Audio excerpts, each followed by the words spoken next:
Présenté par Roland Camounier. Bonsoir, bonsoir chez vous et bienvenue sur LNCO.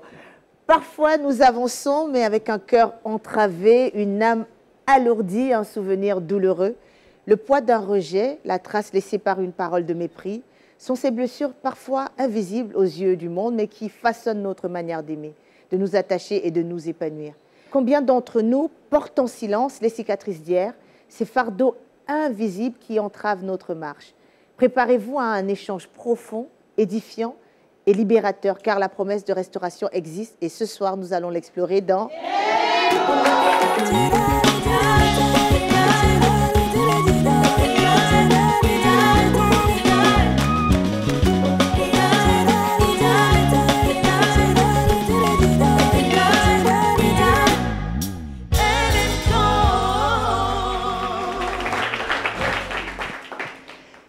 Sa vie est un témoignage vivant de la puissance de Dieu. Elle s'est donnée de l'amour et de l'espoir dans ses prédications. Voici présente parmi nous la pasteure Liliane Sanogo que je vous demande d'accueillir.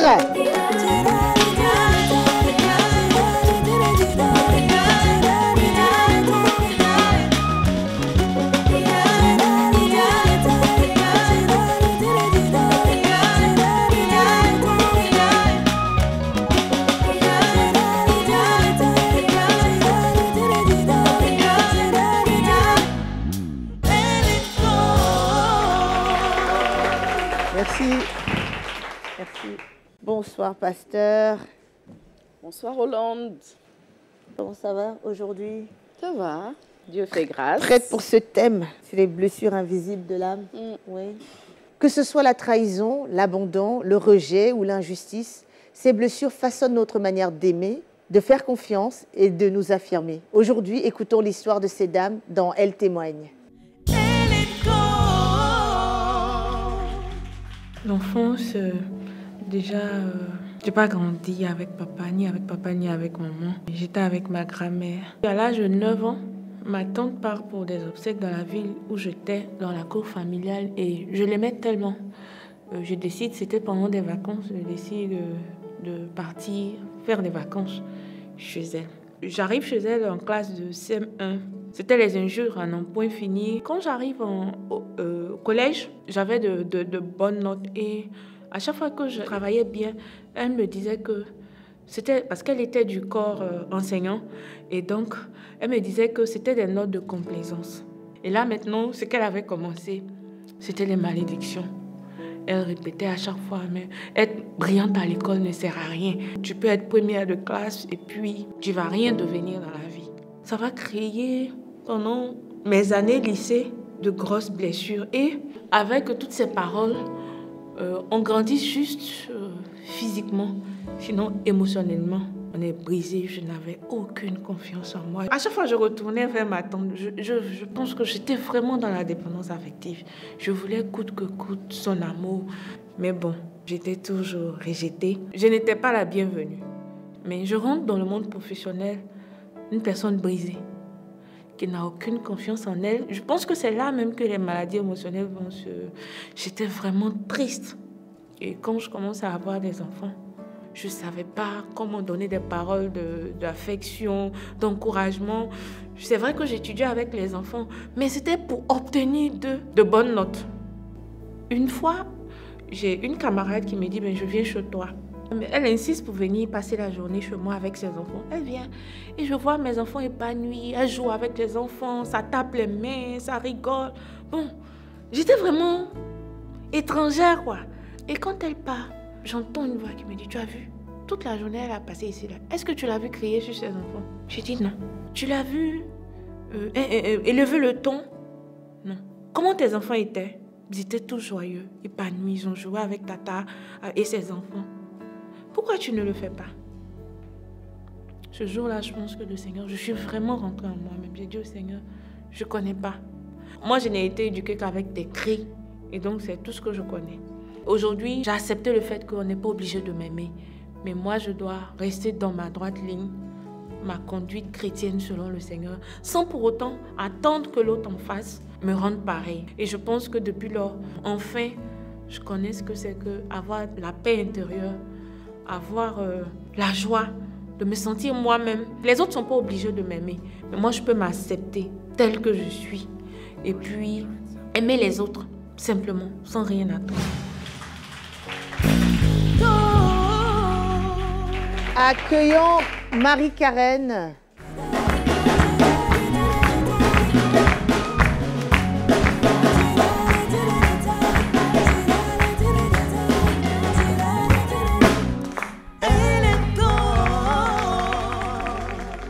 Bonsoir Marie-Karen, ça va?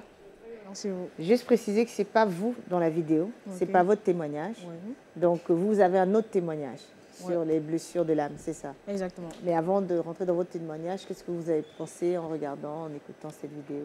En fait, en écoutant cette vidéo, je me rends compte que c'est générique.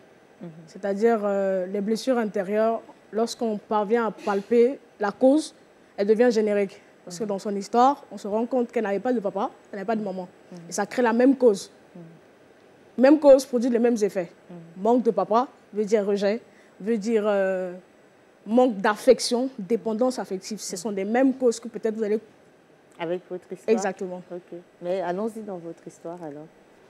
Je suis Marie-Karen, j'ai cette année 30 ans. Okay.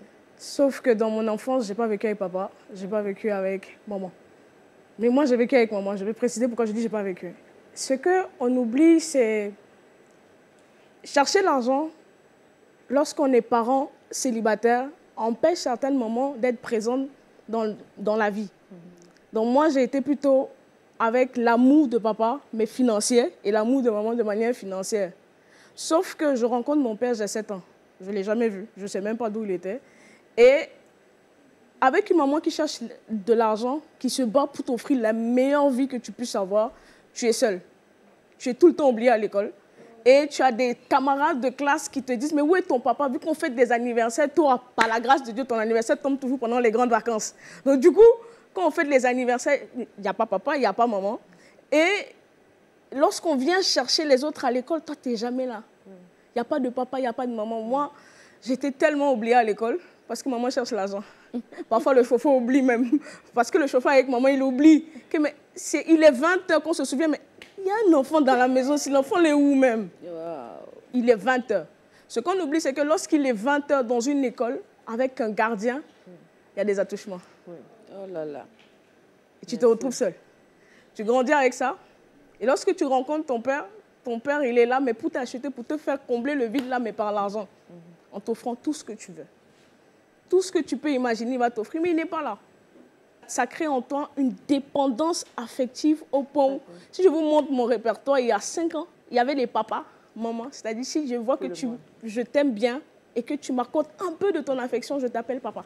Je t'appelle maman. J'avais carrément des camarades de classe qui étaient un peu plus âgés que moi, qui étaient par exemple en terminale, que j'appelais maman, parce que j'avais soif de cet amour. Et ça finit par te créer un rejet où tu as l'impression que tu ne mérites rien. Tu dois tout prouver. Pour que quelqu'un t'aime, il faut que tu prouves. Pour que quelqu'un s'attache à toi, il faut que tu prouves. Ce qui fait en sorte qu'à un moment donné, tu achètes l'amour. Tu achètes tout. Tu achètes l'attention. Tu achètes même le fait de montrer que tu existes et que tu es intelligent, tu es obligé d'acheter. Parce qu'après, ça te crée une autre comparaison. Lorsque tu n'as pas grandi avec papa, maman, maman étant là, sauf qu'elle n'est pas là de manière affective. Et quand elle est là, c'est pour te comparer à tes cousins. Et pourquoi tu n'es pas comme si? Mais pourquoi l'autre, il est intelligent? Toi, tu rentres tout le temps tard. Mais je ne suis pas l'autre. Ce que tu veux me comparer, ce n'est pas moi. Il y a de cela 3 ans ou 4 ans, avant que je n'arrive en Côte d'Ivoire, parce que je suis camerounaise, j'avais écrit « Je n'étais pas le cheval partant de ma famille ». Oui, parce que dans les familles généralement africaines qui ne sont pas réellement converties, on place des enfants comme étant des chevaux. On dit « Ouais, celui-ci va réussir parce que lui, il est très calme. Celle-ci, ouais, je sens que... » Mais c'est pas ça, en fait. Par la grâce de Dieu, je me suis en sortie avant tout le monde. J'ai créé ma première boîte, j'avais 19 ans. Avec que le bac. J'ai créé une application comptable qui a levé assez de fonds. J'avais 21 ans. Pourtant, je n'étais pas le cheval partant. Mais Dieu merci, ma maman a donné sa vie à Christ. Et cette compensation d'amour, elle l'a mis dans la prière. Elle me disait, c'est vrai que moi-même, je n'ai pas donné. Je n'ai pas eu ce que je dois te donner, mais je peux te donner la prière. C'est le plus beau cadeau que je vais te donner dans ta vie. Mais étant enfant, je ne comprenais pas ça, hein, que c'est le plus beau cadeau. Mais moi, je me disais, ok, toi, tu n'étais pas là. Je vais te faire pleurer, madame. Moi, tu m'as fait pleurer. C'est très vrai. J'ai dit, ok, comme tu m'as fait pleurer quand j'étais enfant, moi aussi, je vais te faire pleurer. Sauf que tu ne fais pas pleurer ton parent. Tu l'as fait pleurer peut-être dans la nuit. Mais toi, ce sont des années que Satan est en train de te voler. Je me suis livrée à la drogue. Je me suis livrée à la débauche.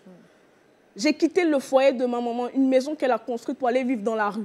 Parce que je voulais lui montrer que comme tu me rejettes, moi aussi, je vais te rejeter. Sauf que tu ne fais pas du mal à ton parent, mais c'est à toi même que tu fais du mal. Satan fait en sorte que j'ai vécu dans la rue. Avec une maman qui a eu des moyens, qui pouvait te loger. J'ai dormi dans la rue. Je parle bien de la rue, sur des bancs publics. Et c'était dans quelle ville? C'était à Douala. J'ai quitté Yaoundé pour vivre à Douala. Ouais. Dans des bancs publics. Un jour, je suis rentrée. Je crois que je faisais première. Je suis allée dire à ma mère, tout ce qui te fait penser à moi, il faut me donner. Extrait de naissance, photo, tout ce que tu peux passer qui va te faire penser à Marie-Karen, donne-moi. Je m'en vais de ta maison. Wow. Je suis quittée de chez ma maman. J'ai fait 2 ans dehors. Dans la rue? Dans la rue. Et comment vous en sortez? Vous avez quel âge? La grâce de Dieu. Vous aviez quel âge? J'avais 17 ans. Okay. Donc toujours au lycée en fait? Ouais. J'étais en première. C'était la grâce de Dieu. Parce que mes amis dans la rue, c'était des drogués, des braqueurs, des vrais braqueurs avec des armes. Sauf que moi, dans la rue, tu n'avais pas le droit de me toucher. Et plus tard, quand j'ai donné ma vie à Dieu, Dieu m'a dit, ça, c'était moi-même qui étais là. Wow. C'est lui-même qui me l'a dit. Il m'a dit, lorsque j'ai eu la rencontre de Dieu, ça c'est une autre partie, c'était mauvais. On va parler de ça. Il te parle de ça. Donc, j'ai vécu dans la rue où la plupart de tes amis sont des braqueurs. Je parle des braqueurs, genre, ils viennent, ils t'envoient des lettres, ils disent, demain c'est chez toi qu'on va braquer. Si tu ne veux pas, on va te tuer. C'était eux mes amis. Mais eux, ils avaient un truc qui me disait, mais Marie-Karen, c'est pas ta vie. Tu es très intelligente, il faut rester là. Quand j'avais mes ragnagnas, il y a un qui cherchait une de ses copines qui avait une chambre, qui me dit, ok, cette fois-ci, tu vas dormir là-bas. Jusqu'à ce que tes ragnagnas finissent et puis on va venir te chercher. Je ne manquais pas de quoi manger, je ne manquais rien. Pendant 2 ans. Et un jour, ils ont fait une réunion. Ils ont dit, toi, il faut que tu rentres chez tes parents. Tu n'es pas comme nous. Ils ont fait une réunion et tout. Moi, je suis partie en boîte de nuit la nuit. Et puis, ils sont venus me chercher. Une m'a giflé en boîte de nuit. Qui t'a demandé d'aller là-bas? Tu rentres chez ta maman et tu vas rentrer à l'école. Ils disent, moi, ils ne rentrent pas à l'école. Ils n'ont même pas voulu entrer. Ils m'ont porté comme un sac. Ils m'ont mis dans un car. Ils m'ont accompagné chez ma maman. Ils m'ont dit, il faut sonner. Tu vas aller dire à ta maman que tu rentres à l'école. C'est pour ça que je suis rentrée. Je suis allée dire à maman, maman, je veux rentrer à l'école. Elle m'a dit, ok, je vais prier. Elle a fini de prier. Elle a dit, quand Dieu va te parler dans la nuit, je n'étais pas encore convertie, il va te parler, tu vas me dire dans quelle école tu vas fréquenter. Et toi-même, tu vas prendre l'argent que je vais te donner, tu vas aller payer. Je tiens à préciser que je volais aussi l'argent. Ah non, mais si, Satan ne vient pas, il ne vient pas pour jouer. S'il vient, il veut tout gâter une fois. J'ai été droguée, voleuse, j'ai volé l'argent. Ma mère était diaconesse, d'ailleurs, je me suis répandue pour ça. Je volais l'argent de la dîme. Mais oui. Pas parce que tu as envie de le faire, mais parce que le rejet te dit, ok maman, comme tu ne me fais pas ça, je vais te faire du mal aussi. Mais ce n'est pas son mal que tu le fais. Parce que le rejet d'un parent tu peux supporter un peu. Mais de 2 parents, où tu n'as pas de repère, ou même quand tu vas dans ta famille, que ce soit paternel, on te dit bâtard. Que ton père t'a pas aimé, ton père t'a pas rejeté, ton père, tu t'es pas désiré. Et puis quand tu quittes de cette phase, je suis rentrée à l'école, j'ai dit à ma mère, je veux aller à l'école. Elle a payé l'école, j'ai eu mon baccalauréat, je suis venue dire à ma mère, ok, j'ai eu le bac. Elle ne croyait pas, hein. Elle a dit, bon, je vais appeler ton cousin, il va aller voir, parce que toi, ton affaire là, je ne suis pas très sûre que tu es vraiment là à l'école. C'est pour ça qu'elle appelle mon frère va lui dire, effectivement, elle a eu le bac. C'est comme ça que je suis revenue à la maison et j'ai monté ma 2e boîte qui faisait la prestation de personnes à domicile, des dames de ménage, mais uniquement pour les expatriés, parce que je savais qu'en Afrique, si tu places, on va vouloir une nounou qui va tout faire. L'expatrié va te prendre en fonction de différents profils. C'est comme ça que je suis partie. Et puis, j'ai dit à ma maman, je vais faire la finance. Je l'ai su. La finance, il faut être réglo. Hein. Il y a ci, il y a ça, parce qu'elle est financière. Je lui ai dit, je vais faire la finance. Personne n'y a cru. Jusqu'au jour où j'ai ouvert mon cabinet, qui s'appelle MK Consulting. J'ai employé plus de 180 personnes. J'ai fait une très grande levée de fonds. J'ai fait une très grande levée de fonds. Et la société a pris faillite. Et c'est comme ça que j'ai beaucoup vécu dans... Il faut prouver que tu existes. Tout ce que tu as, il faut que tu mérites. Tout ce que tu as, il faut montrer aux gens que ce n'est pas parce que moi, je n'ai pas de paix, ce n'est pas parce que... Après, tu finis par idolâtrer les histoires de Oprah, Genre oui, mais Oprah aussi, c'est parce que tu finis par à chercher les histoires des gens qui sont comme toi. Sauf que Satan veut te maintenir dans... Ils sont aussi comme toi. Ils sont comme toi, donc ça va. C'est pas rien, mais sauf que c'est pas rien, tu finis par l'alcool. Parce que ça finit par te créer... J'expliquais récemment à une collègue que la dépression, ce n'est pas que la dépression. On a les dépressions infantiles. C'est-à-dire tu vis la dépression enfant, mais tu ne sais pas que tu as vécu une dépression quand tu es enfant. Quand tu finis l'étape enfant, tu pars dans l'étape ado. Quand tu finis l'étape ado, tu vas dans l'étape célibataire. Non, parce que l'adulte englobe le célibat. L'adulte englobe le chômage. L'adulte englobe la dépression identitaire. Tu ne sais même pas qui tu es. Tu n'arrives même pas à savoir qui tu es parce que tu veux faire quelque chose que la société te dit qu'il faut que tu fasses. Tu ne sais même pas ce que tu dois carrément faire pour ta propre vie. Ça, c'est une autre dépression. Où tu as l'embarras du choix. Tu sais que tu as tel talent, tu sais que tu as ça. Mais la société te dit non, il faut que tu fasses ça. C'est un autre type de dépression. Il y a plusieurs types de dépression. Mais Karen, quand est-ce que vous avez rencontré le Seigneur? Alors... Ça, on aimerait savoir. Il y a 3 ans. Il y a 3 ans. Je suis arrivée en Côte d'Ivoire il y a 3 ans. Et le Seigneur s'était révélé à ma mère. Avant que le Seigneur ne se révèle, ma mère faisait... Je bénis Dieu parce que ma mère a rencontré Christ. Chaque soir, quand je rentrais bourrée ou droguée, ma mère, quand je dormais, c'est elle qui m'ouvrait la porte à 2 h du matin. Pendant que je suis en train de dormir, les bascars, les mandoro, même si je suis sourde. Parfois, j'étais bourrée, je veux la regarder comme ça. Elle dit, mais toi, la vieille, là, je suis fatiguée. Tu sens que si tu réponds, on peut te gifler. Donc, tu es obligé de rester et finir de prier pour toi. Elle part chercher l'huile dans son... Elle te met de l'huile. Elle ne va pas te gronder. Elle a dit, je ne combats plus avec toi de manière physique. Je combattre avec toi dans le spirituel. Et quand la Bible dit, enseignez vos enfants, ils ne s'en dérouteront jamais. C'est une vérité. Si ma mère n'avait pas payé le prix dans la prière, je ne serais pas en train de parler avec vous. Tout à fait. Je serais morte. Je serais morte. Alors, quand le Seigneur se révèle à ma mère... On montrera des photos de vous avant et il n'y a pas de souci. En 2021... En 2020, mon entreprise bat des plombes. Je viens en Côte d'Ivoire pour faire des conférences avec Yann Amon. Je fais des conférences sur mon business. Ça marche. En fin 2020, le Seigneur se révèle à ma mère par le biais d'un fils adoptif de ma mère qui est homme de Dieu, qui lui dit, je vois Marie-Karen quitter le Cameroun et elle va aller vivre dans un pays d'Afrique. Quand ma mère vient me dire ça avec mon frère, il dit que ce n'est pas moi. Va dire à ton Dieu là, comme moi là. Je ne peux pas quitter le Cameroun. J'ai une belle maison, j'ai une belle voiture, j'ai deux personnels. Je ne quitte. Va lui dire que ce n'est pas moi, tu as vu. Moi, là, je ne peux pas quitter. Je vais quitter comment? Il me dit, ah, en tout cas, ce n'est pas grave. 2021, fin 2021, mon entreprise, comment on fait comme ça? Janvier 2022, je suis comme ça. Mars 2022, je suis à terre. Avril 2022, je chope une dépression parce que tu as des salariés que tu n'as pas payés depuis 5 mois. Ouais, 180 à peu près. Ils n'ont pas de quoi manger. Il y a des papas. Tu fais une dépression en avril. En mai, quand j'étais venue... Ah, le Seigneur est tellement beau. Quand je suis venue pour la conférence avec Yann Amon, le CIFA, j'ai fait une rencontre. Et cette rencontre, c'est ce monsieur que j'ai rencontré au CIFA qui vient m'écrire en 2000, je vous parle de 2020, qui vient m'écrire en 2022 pour me dire j'ai besoin de ton expertise. J'ai dit, bon, tant qu'on y est, ton entreprise est en train de faire faillite, accepte un boulot, c'est pas grave, Marie-Karen. J'accepte pour un salaire de 400 000, tout payé. Je lui ai dit, ok, pas de souci, tu payes mon logement, tu payes. On est en mai. Okay, on m'a fait une prophétie en 2020, j'ai dit non. C'est comme ça que j'arrive en Côte d'Ivoire. Et dans la profession, on dit, c'est là où je vais servir Dieu de tout mon cœur et de tout mon âme. Je suis arrivée en mai 2022, le 28 mai 2022. Dans l'entreprise où je partais, il y avait un serviteur de Dieu que j'apprécie bien, qui me dit, Marie-Karen, il faut venir à l'église. Je dis, dans vos affaires, c'est les affaires de ma mère, je ne peux pas revenir sans comment me parler des histoires de Dieu, il faut quitter là-bas. Il me dit, il insiste, c'est comme ça qu'il me dit, ok, viens, on va partir à la maison, à la famille d'honneur un jeudi. Je dis, moi, ok. Il m'emmerdait tellement qu'il s'est dit, ok, allons-y. Quand j'arrive, la bergère me dit, elle ne me parle pas. Hein. Le Seigneur parle, il dit que tu vas démissionner. Je dis, moi, démissionner? Un pays où je ne connais pas, tu me demandes de démissionner. J'ai joué la sourde oreille. En décembre 2022, je reçois un gourmet. Genre, en quittant le Cameroun, j'étais en couple, dans l'impudicité. Donc, quand je viens en Côte d'Ivoire, une séparation terrible. En décembre 2022, je suis partie au Cameroun 2 fois pour aller supplier. Et quand je reviens, je suis tellement attristée. Je vais à la maison d'honneur. À la maison d'honneur, j'entends qu'on a lancé à l'église le programme de jeûne pour le début d'année. Je dis, bon, je vais me souvenir de comme ma mère faisait souvent, je vais jeûner. J'ai jeûné le mercredi. Le samedi, je m'endors vers 13 h.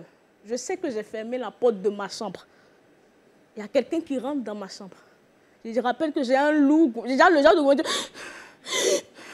Les larmes n'arrivent plus à sortir. Et puis, il y a quelqu'un qui rentre dans ma chambre. Je sais que j'ai fermé la porte de ma chambre. Quand il entre dans ma chambre, il me prend dans ses bras. Je pleure. Je pleure à chaudes larmes. Et puis, quand il part, je dis, ne pars pas. Pourquoi tu veux me laisser? Pourquoi? Ne pars pas. Il me dit, je ne suis jamais partie. Wow. Même la fois où tu as fait l'accident, que personne ne sait. Même la fois où tu as fait l'accident où personne ne sait, il n'y a que toi et moi qui savons. J'étais là. Je ne suis jamais partie. Et lorsque tu douteras quand je te parlerai, sache que je t'aime. Je t'aime. Je t'aime. Et puis il est parti. Amen. Ils sont témoignages. À cette période, je fumais encore. Quand il est parti, j'ai pris le cendrier. J'avais une cartouche de cigarette, j'ai pris. J'ai éclaté ça sur le mur.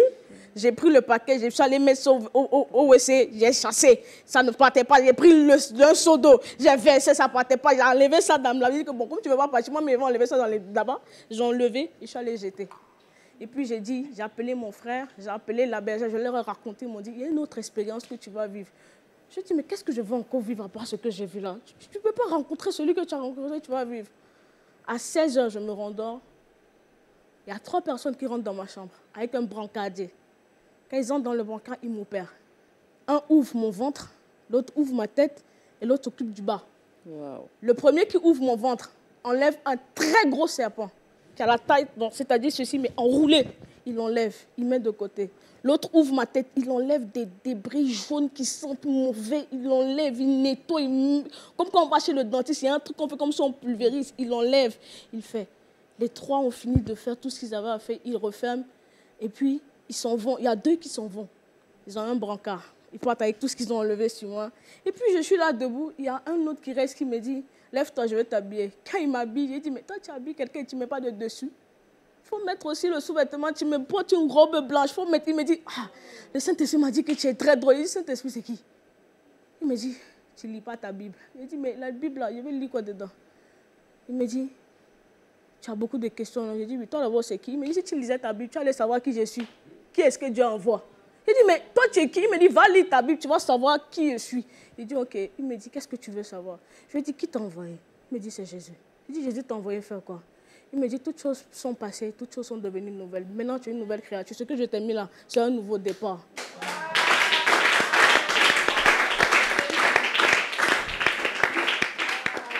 C'est comme ça que, avant qu'il ne parte, il veut partir. Je lui ai dit, non, ne pars pas. C'est vrai, on t'a envoyé, tu es le messager. Ça veut dire que tu connais mon futur. Il faut me montrer le chéri là. Parce que comme tu as vu, il faut tout me montrer une fois. Il me dit, baisse tes yeux. Je baisse les yeux. Je suis en train de monter. Quand je vais voir le visage, il me dit, ça c'est dans la prière. Le visage que tu veux voir là, il faut aller voir ça dans la prière. Dieu va te montrer ça dans la prière, je ne monte plus. Mais il me dit, je m'en vais. Je lui dis, ok, avant de partir, fais-moi un bisou au front.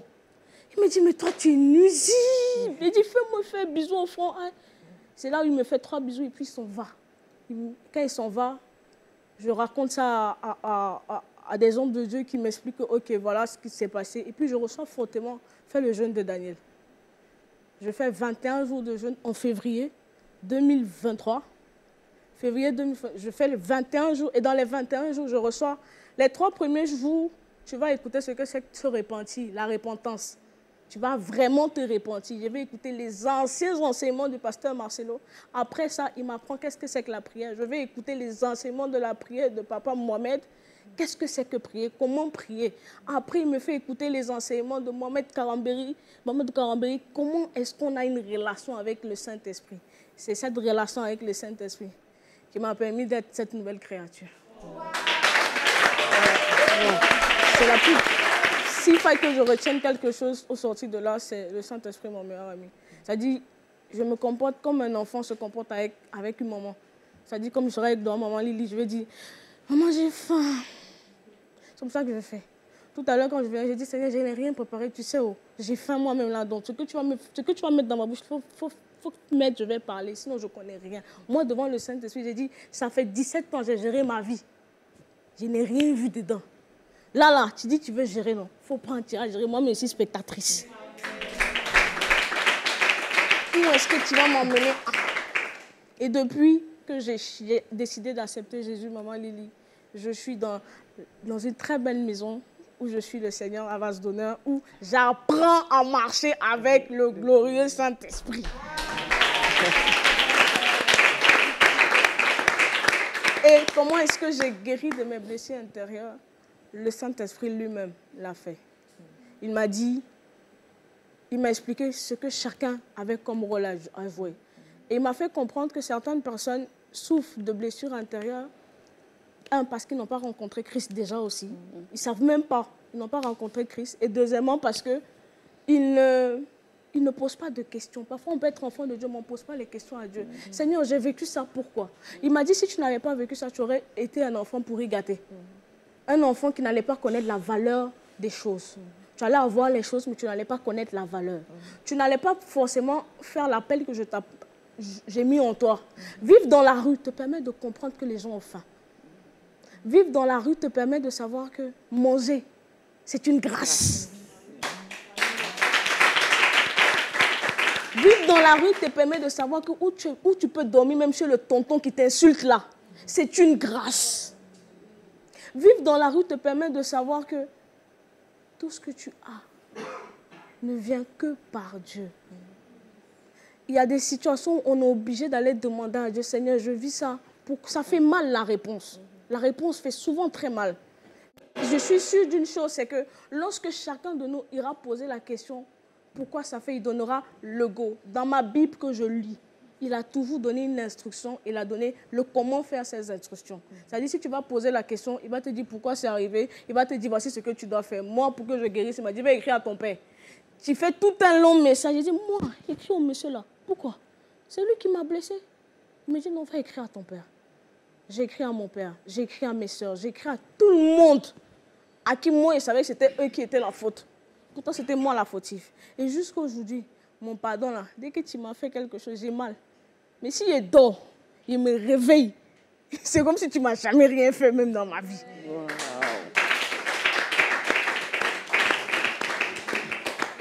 Wow.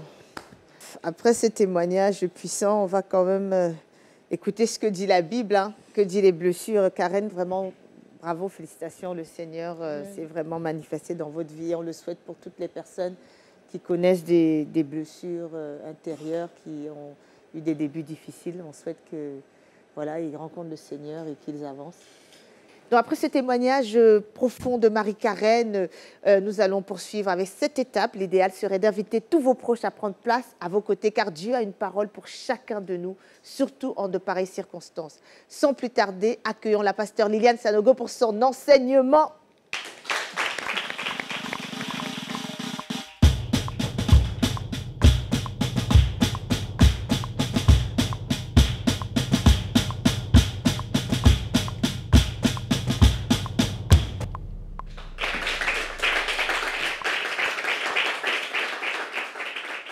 Nous bénissons le Seigneur pour ce témoignage qui nous touche énormément.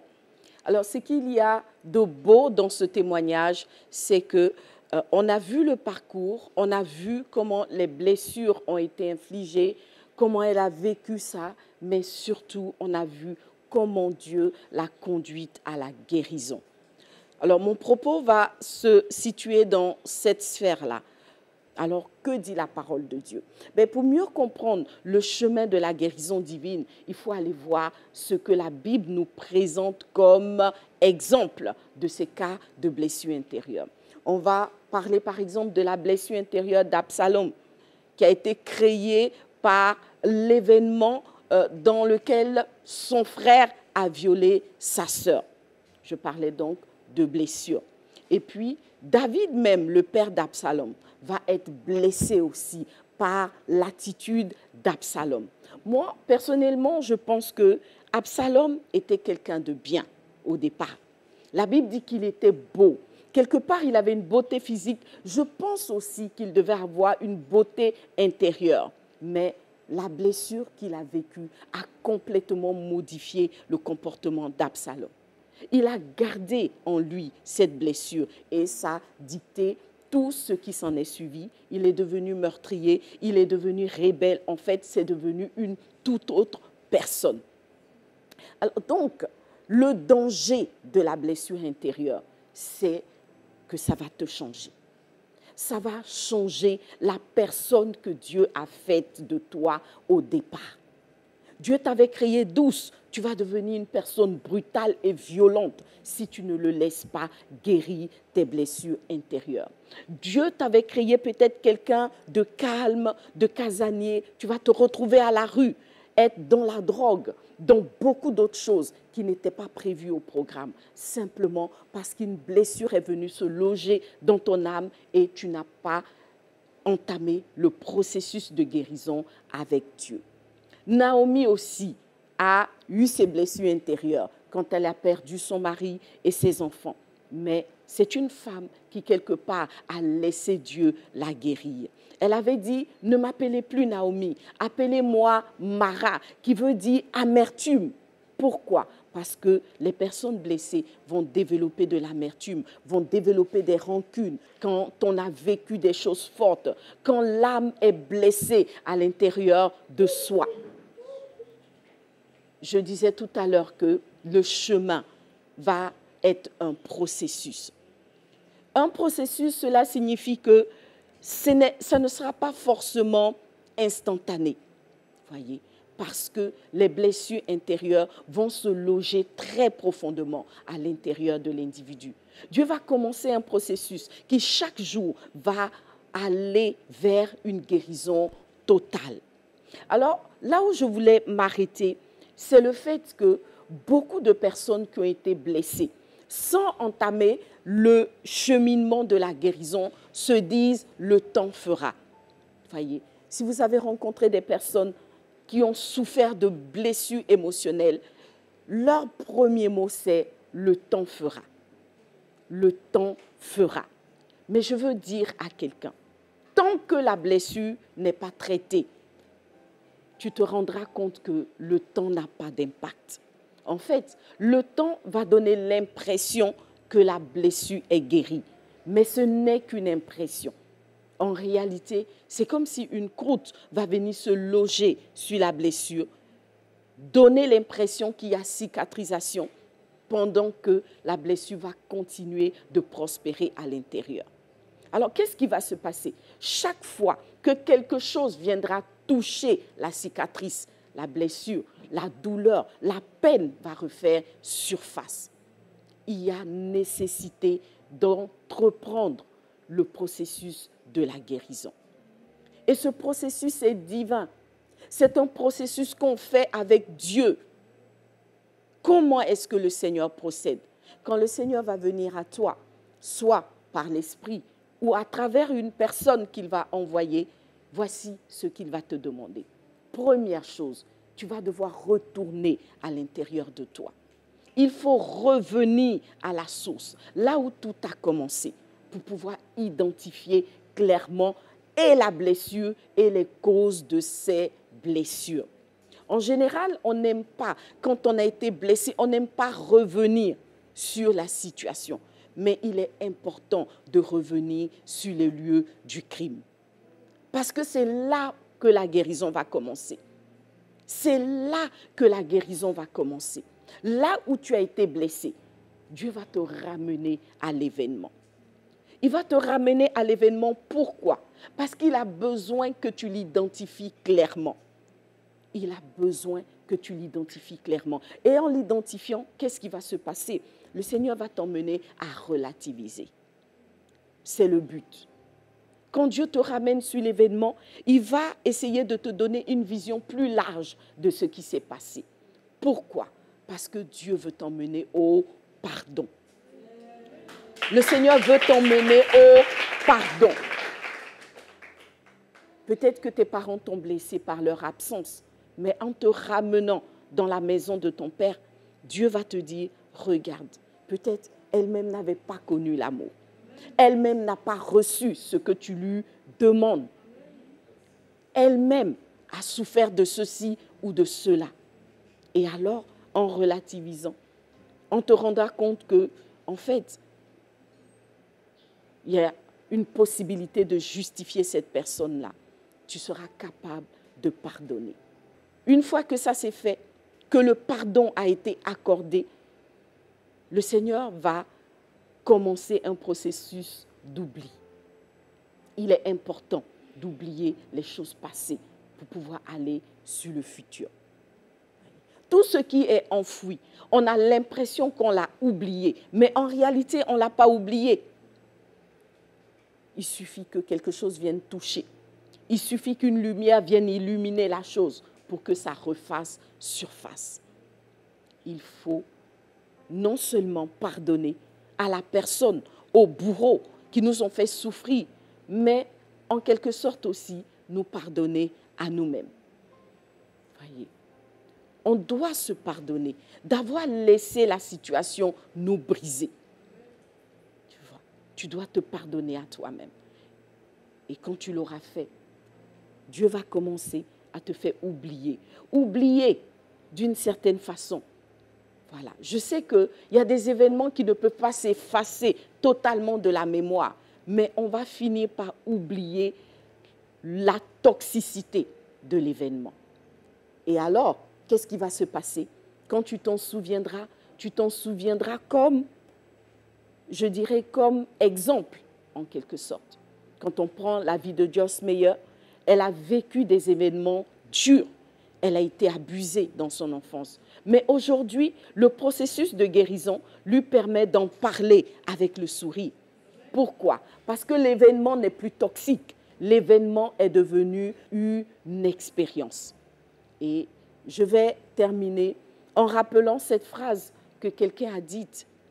Elle a dit, il est important de transformer les plombs qui sont dans nos vies, qui nous plombent, de les emmener à la lumière de la parole de Dieu, afin que les plombs deviennent de l'or qui vont désormais illuminer nos vies. Tu vas passer d'une vie plombée à une vie qui brille, parce que le plomb aura été transformé en ressource. Tout ce qui ne t'a pas tué te rend toujours plus fort. Alors l'expérience vécue va devenir une force qui te rendra plus forte. Et le processus de la guérison va finir où on est guéri, mais pourquoi on est guéri? Pour reprendre le cours de sa vie avec espérance, foi et détermination. Alléluia.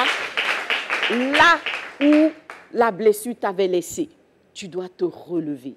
Tu dois te relever et décider désormais de regarder vers l'avenir, parce qu'un avenir glorieux est en marche pour toi. Et ce Dieu-là, qui a visité tous ceux qui ont voulu le laisser agir dans leur cœur, te visitera.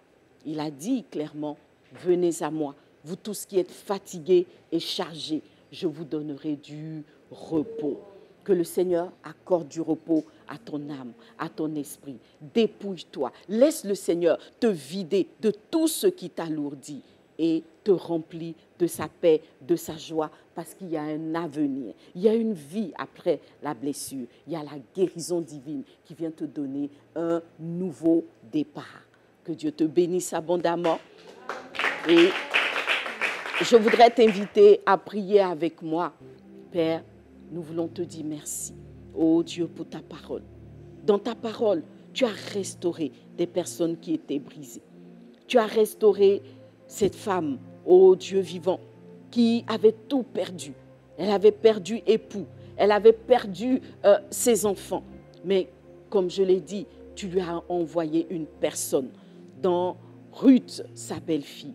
Je prie que tu envoies une personne, Seigneur, vers ton fils, ta fille, ô Dieu de gloire, qui souffre de blessures intérieures en ce moment. Une personne qui, comme Ruth, va la soutenir à retourner dans la ville de la paix, Seigneur.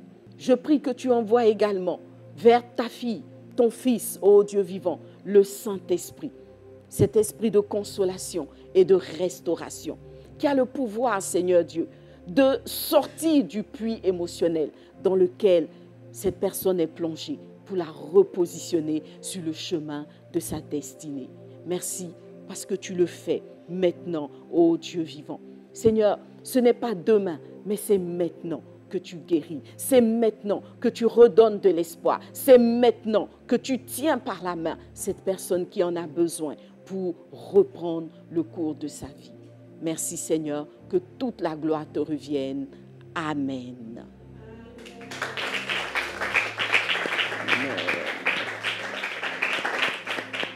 Marquons un petit temps d'arrêt et revenons après la pub.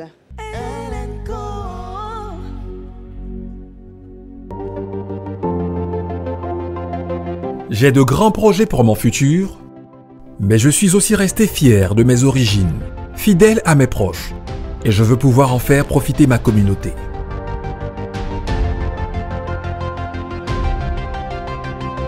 Ce pouvoir, je l'ai enfin trouvé grâce à AFG, un groupe africain nouvelle génération, un vrai partenaire dans la banque et l'assurance, où la simplicité des démarches, la proximité et la performance ne sont pas de vains mots.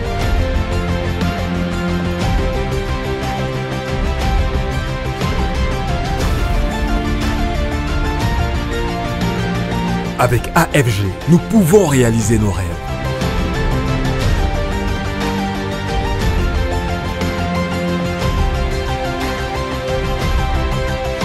AFG, et tout devient possible.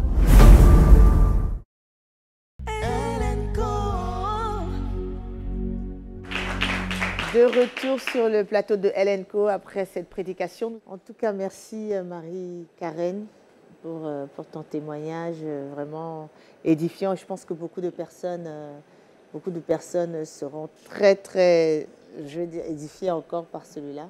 Nous te souhaitons bonne continuation et puis sur ce chemin que tu as pris avec le Seigneur, vraiment, je pense qu'il va te fortifier et puis on aura des plus beaux et grandioses témoignages plus tard. Donc voilà.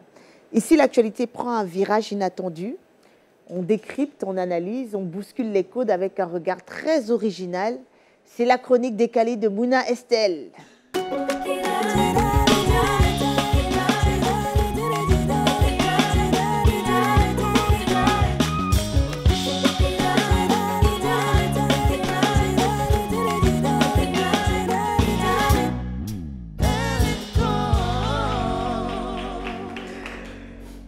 Salut Mouna. Salut Roland.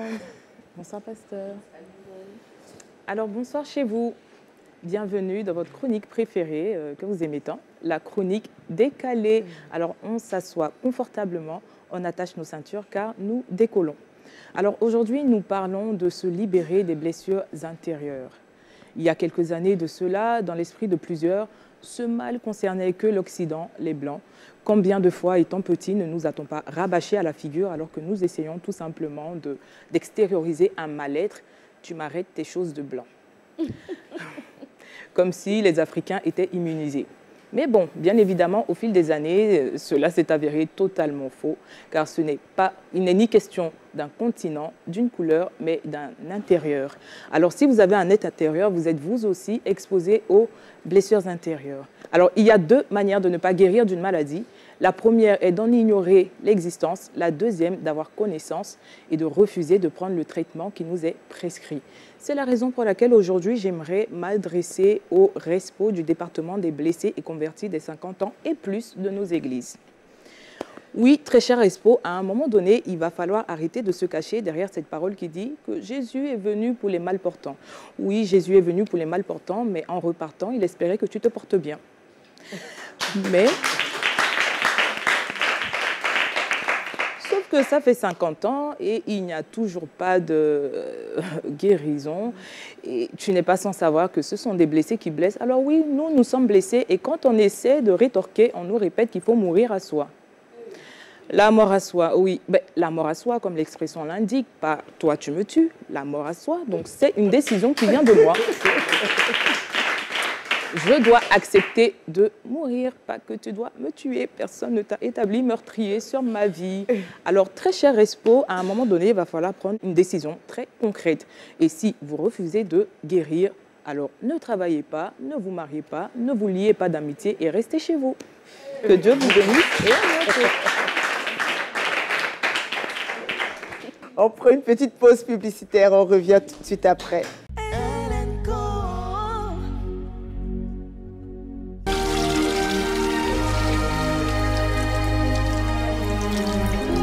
Plongez au cœur d'un mystère ancien. Découvrez le sens caché du miracle de Cana et comment transformer votre eau en vin nouveau. J'ai besoin d'un vin nouveau pour mon couple. Un livre en 2 tomes de l'apôtre Mohamed Sanogo qui vous guidera pour entrer victorieusement dans le mariage, préserver votre couple et vivre une restauration profonde. Soyez prêts à vivre ce nouveau voyage de bonheur produit par la gloire et la grâce de Dieu. Soyez prêts à recevoir ce vin nouveau. Soyez prêts à le déguster sans modération. Inédit. Le tome 1, vin de vigne et vin d'eau, disponible dès ce dimanche 2 mars 2025. Infoline, plus 225 01 03 80 03 38.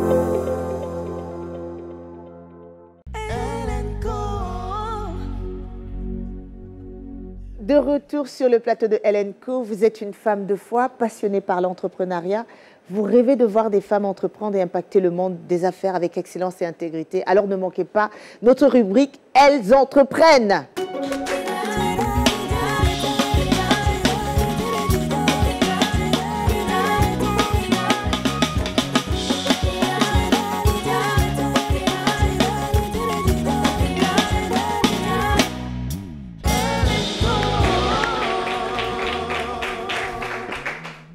Bonsoir Colombe. Bonsoir. Ça va? Bienvenue sur Hélène Co. Merci. Bonsoir maman, bonsoir Kachuna. Bonsoir, bienvenue. Merci maman. Toute petite voix, Colombe, je ne t'entends pas très bien. Timide? Bon, pas vraiment. Pas vraiment, ok. Angel Moods, c'est ça? CEO de Angel Moods, c'est une entreprise qui fait? On vend des... Oui. Des perruques? On vend des perruques, des tissages. Waouh, ok. Quel âge, si je peux me permettre? Quel âge 25 ans. 25 ans, ok, très bien. Ça fait combien de temps, le parcours? Comment on est-tu arrivé là? Ah bon, c'est un peu long, mais bon, ça doit faire quoi, 3 à 4 ans. Ok. Donc, j'ai commencé à l'université. C'était juste vendre et tout vite fait pour pouvoir payer les cours et tout ça. Et bon, c'est devenu un peu plus sérieux. De base, je ne vendais pas les mèches, je vendais des maquillages, des trucs comme ça. Et après, j'ai commencé les mèches, donc c'est devenu un peu plus sérieux. J'ai fait des partenariats qui ont porté, et puis, bon voilà. Tu as commencé avec un simple business, on va dire presque à la maison, et puis maintenant, oui, voilà, tu l'as professionnalisé, je oui. pense maintenant. Okay. Oui, on a un salon aussi. Un salon, très bien. Où? À la Palmeraie. À la Palmeraie, très bien. Le salon s'appelle Angel Moods? Oui. Aussi? Ok, très bien. On a un showroom et en haut, il y a le salon. Les défis en tant qu'une jeune entrepreneur de 25 ans? Ça peut être un véritable problème si tu n'es pas bien accompagné. C'est pas si je vais dire mon succès, c'est plus les personnes qui m'entouraient. Des choses que moi-même, peut-être, auxquelles je n'aurais pas pensé. Des conseils ouais, aussi. surtout les conseils, les décisions que tu prends. Je me suis fait connaître surtout grâce au partenariat. Donc, je dirais un défi qu'il faut relever, c'est la visibilité. Pour avoir la visibilité, il faut payer le prix pour ça. Donc. Très bien. Sauf chez Hélène Co, où on est invité sans... Peut-être vous allez payer le prix dans la prière. En tout cas, mais merci. Je ne sais pas si vous avez un mot avant de... Non, pas vraiment. Pas vraiment. Juste dire à quelqu'un de croire, en fait. De croire en oui. En tant que jeune, oui, quel conseil peut-être, parce que vous êtes jeune entrepreneur, et quel conseil à d'autres jeunes dames, d'autres personnes jeunes comme vous? Quel conseil donnerez-vous? Je dirais de croire en elle-même, voilà, parce qu'il n'y a rien qui est impossible. On peut partir de rien. Moi, je n'ai pas commencé mon business avec 1 500 000, non. J'ai vendu l'eau, après j'ai vendu les maquillages de 1000 francs, les rouges à lèvres et tout ça. Et surtout, être bien accompagné, bien conseillé. Pasteur, une question pour l'entrepreneur ou bien un mot de sortie? Alors, je disais tout à l'heure que Jésus nous dit ceci, « Venez à moi, vous tous qui êtes fatigués et chargés, je vous donnerai du repos. » il est important d'accepter le repos que le Seigneur nous propose. Et le repos, c'est venir à ses pieds, poser tous nos fardeaux, tout ce qui charge notre âme doit être posé aux pieds du Seigneur. C'est ici que nous allons conclure cette émission tout en beauté avec notre chantre maison, Faveur Moukoko, qui va nous interpréter « Je te veux ». Faveur.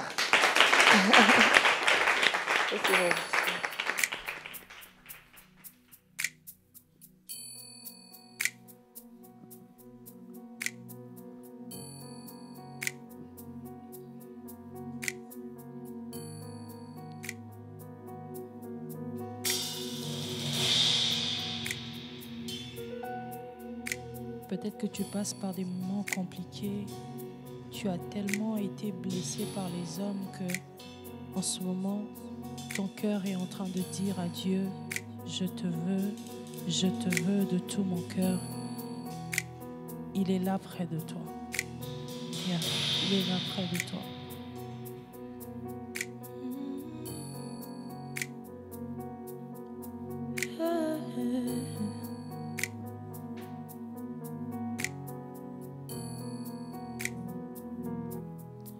Je te veux,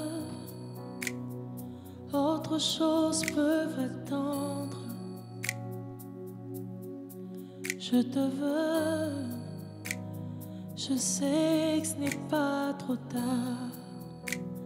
Seigneur, je te veux, c'est toi que je veux. Seigneur, je te veux. C'est toi que je veux,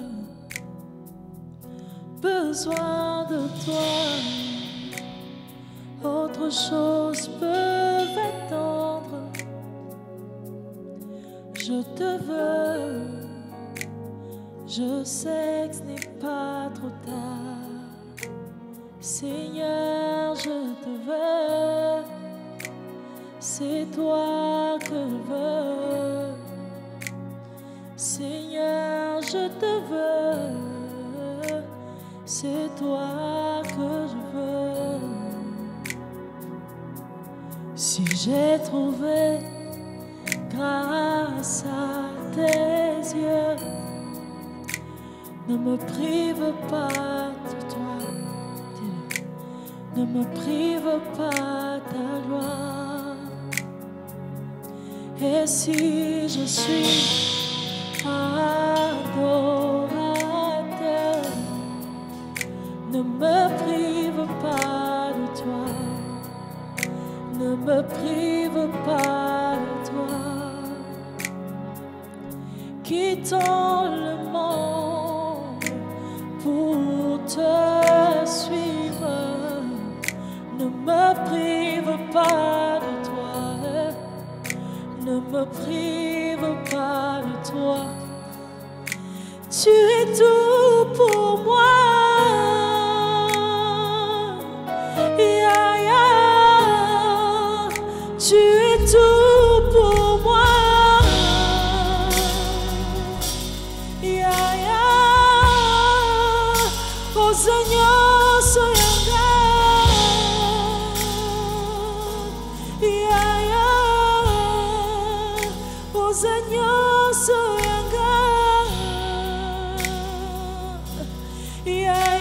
Tu es tout pour moi. Tu es tout pour moi.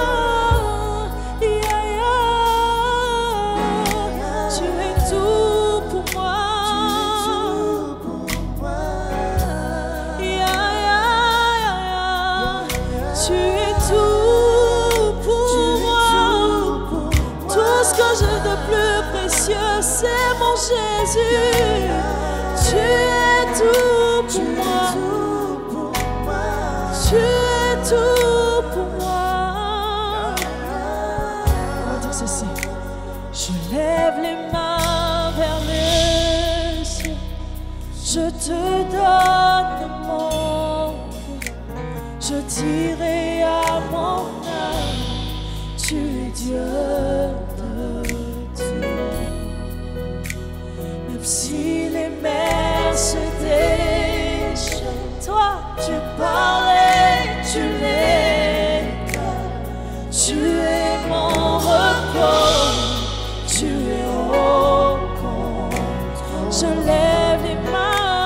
Je lève les mains vers les cieux. Je te donne. Je dirai à mon âme, tu es Dieu. Même si les mers, tu parlais, tu l'es. Tu es mon repos. Tu es oh oui, tu es mon repos. Je sais que tu es au contrôle. Oh oui, tu es mon repos. Jésus, tu es mon repos. Oh, ça mon Père Minaï. Tu es mon repos. Tu es mon repos. Est-ce que les voix peuvent se lever ce soir et dire, je sais que c'est dur, je sais que c'est compliqué, je sais que j'ai tellement de blessures dans mon âme, mais je dis à mon âme que Jésus est le repos de Aya Radabasite.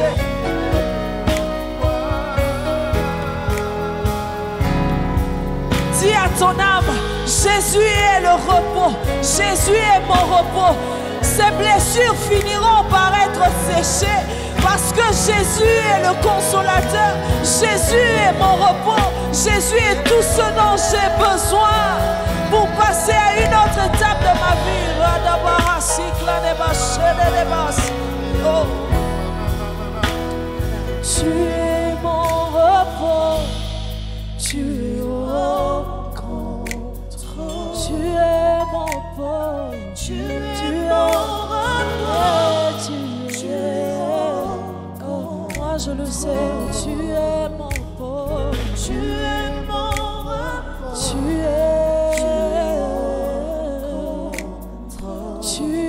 mon repos, tu es mon repos, tu es au contrôle. On va le faire une dernière fois. Je lève les mains vers le ciel, je te donne. Dis à ton âme ce soir. Dis à ton âme ce soir.